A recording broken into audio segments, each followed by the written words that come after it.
बिस्मिल्लाहिर्रहमानिर्रहीम नहमदुहु व नसल्ली अला रसूलिहिल करीम अम्मा बाद।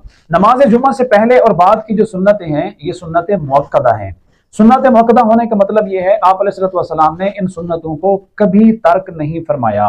अल्लाह के नबी ने इन सुन्नतों पर हमेशगी इख्तियार फरमाई है, यानी अल्लाह के नबी ने हमेशा इन सुन्नतों को पढ़ा है। और ये जो सुन्नत मुअक्कदा होती है ना, ये अमली तौर पर वाजिब के दर्जे में होती है और इन सुन्नतों को छोड़ना यकीनन एक बहुत बड़ा गुनाह होता है। और फिर इन सुन्नतों के तर्क करने पे इसरार करना, यानी एक सुन्नत को बार बार बार छोड़ते रहना, जानबूझकर छोड़ते रहना, ये तो और ज्यादा कबीह हो जाता है, इससे गुनाह मजीद बढ़ जाता है।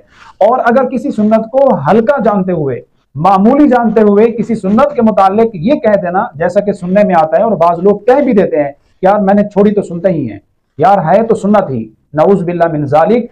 इससे अगर किसी ने सुन्नत को हल्का और हकीर जानते हुए किसी ने यह जुमला कहा तो ये बहुत बड़ा खतरनाक अमल है। ऐसा हरगिज नहीं करना चाहिए। किसी सुन्नत को मामूली जानते हुए ये नहीं कहना चाहिए कि मैंने छोड़ी तो सुन्नत है तो सुन्नत ही। ये इंतहाई ईमानी तौर पे खतरनाक जुमले हैं। किसी ने ऐसा कोई लफ्ज बोला है तो उसको इस पे तौबा इस्तिग़फ़ार करना चाहिए। बाकी ये एक रिवाज बन चुका है कि आजकल नमाज जुमा से पहले और बाद वाली सुन्नतें हमारी अक्सरियत अवाम नहीं पढ़ती। आज ही जुमा के दिन में, जुमा की नमाज के बाद एक साहब ने मसला पूछा कि उस्ताद जी क्या जुमा से पहले और बाद की जो सुन्नतें हैं ये माफ हो चुकी हैं? अगर माफ हो चुकी हैं तो हमें भी बताएं ताकि हम भी ना पढ़ें। नऊज़ बिल्लाह। यानी छोड़ने वालों की इतनी कसरत हो गई है कि पढ़ने वाले बहुत कम हैं और उनको पढ़ते हुए ये महसूस हो रहा है कि शायद हमें नहीं पढ़ने चाहिए थी। भाई इससे दो बहुत गुनाह लाजिम आ रहे हैं, ये दो खतरनाक बातें हो जाती हैं। पहली बात तो ये है किस तरह सुन्नतें छोड़ने से सुन्नत को तर्क करना लाजिम आया।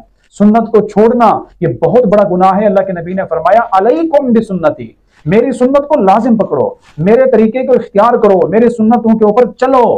और अगर कोई जानबूझकर अल्लाह के नबी की सुन्नत से एराज करे तो आप अलैहि सल्लम ने फरमाया फमन रागिबा अन सुन्नती फलैसा मिन्नी, जिस बंदे ने मेरी सुन्नत से एराज किया, सुन्नतों को छोड़ दिया, तो अल्लाह के नबी ने फरमाया फलैसा मिन्नी, वो मुझसे नहीं है, यानी वो हमारे मजहब इस्लाम से नहीं है। कितनी बड़ी सख्त वईद है। और दूसरा, हम अपनी नई नस्ल को, हम अपने बच्चों को, हम अपनी औलाद को क्या मैसेज दे रहे हैं, हम उनके लिए क्या पैगाम छोड़े जा रहे हैं, हम उनके लिए क्या तरीका अपनाए जा रहे हैं। कल को हमारी नस्लें, हमारे नौजवान बच्चे और बच्चियां क्या समझेंगे कि सुन्नत एक मामूली चीज है।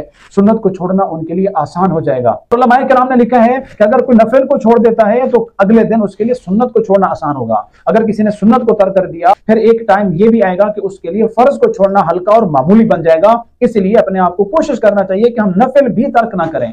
हम सब ने मिलकर इस माहौल को जो हमने खुद पैदा किया कि सुन्नतों को तर्क किया जा रहा है, आप अलैहिस्सलाम की सुन्नत से इराज किया जा रहा है, बिलखसूस नमाज जुमा में, कि हम सबसे आखिर में आते हैं, हत्ता कि जुमे का खुतबा भी हो चुका है, हालांकि वो खुतबा नमाज जुमा का एक बाकायदा हिस्सा है। और इसी तरह मस्जिद से निकलने में सबसे पहल करते हैं, यानी आते सबसे आखिर में हैं और जाने में सबसे पहले निकलने की कोशिश करते हैं। अल्लाह के नेक बंदों की सिफत यह है कि वो मस्जिद में सबसे पहले आते हैं और सबसे आखिर में मस्जिद से जाते हैं। लेकिन आजकल हमारा मामला उल्ट है, एक तो हम आते सबसे आखिर में हैं और मस्जिद निकलने में हम सबसे ज्यादा पहल करते हैं। इससे हमें बहरहाल इस अमल को छोड़ना होगा। मुआशरे की इस्लाह तब होगी कि जब हर बंदा, मुआशरे का हर फर्द वो अपनी इस्लाह कर ले। अगर मजमूई तौर पर कोई एक अमल मुआशरे में राइज हो गया हो तो उसको खत्म करने का बेहतरीन तरीका यह है, मेरी वीडियो में जो भाई भी इस मैसेज को सुन रहा है, हर बंदा अपने आप को दुरुस्त कर ले। कम से कम उस इज्तिमाई बुराई और इज्तिमाई तर्क सुन्नत को हर बंदा अगर इससे परहेज करना शुरू करे तो उम्मीद की जाती है कि इस बहुत बड़े गुनाह की रोकथाम हो जाएगी।